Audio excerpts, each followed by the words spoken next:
jacket, so I sit and lean on a wall. Everything is pitch black from where I sit at the checkpoint, but I can still feel the movements of police. There's sadness and exhaustion cutting through the dark.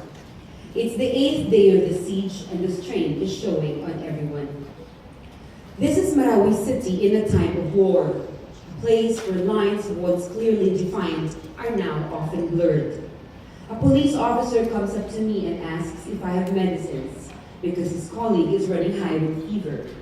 Of course, I say. I hand over some paracetamol. Aerial bombardments are relentless, even in the dead of the night. It no longer bothers me. I take out my notebook and I start writing, slowly at first. But in the distance, I can hear the desperate cries of dogs. Their cries are unlike anything I have heard of before. It sends me into a panic. There are dead bodies in the city yet to be retrieved. We can all smell death. I closed my notebook and asked our team to leave our position immediately. The government claims members of the Mauti group have been cornered, but very few government officials admit that a military solution is enough. Weeks before it happened, talks of an impending attack by terrorist groups was rife, but the intelligence information coming in was sparse. Now, more than a month since the siege started, the whole situation is starting to look like a colossal blunder. As the war continues, how does one quantify loss from both sides?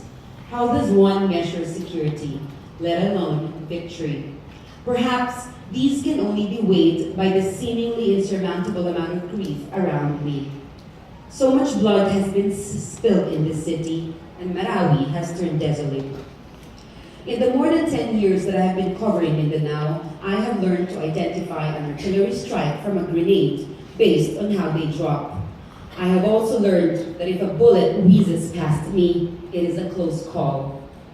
These days, I am learning that the war in Marawi is unlike any other. Even a military official admits the destruction in Marawi is worse than the burning of Jolo in 1974, during the time of martial law under the Marcos regime, when thousands of Moros perished. I fear it may be just the start of another vicious cycle of violence. Now, more than 30 years since the Marcos regime ended, this is how martial law begins.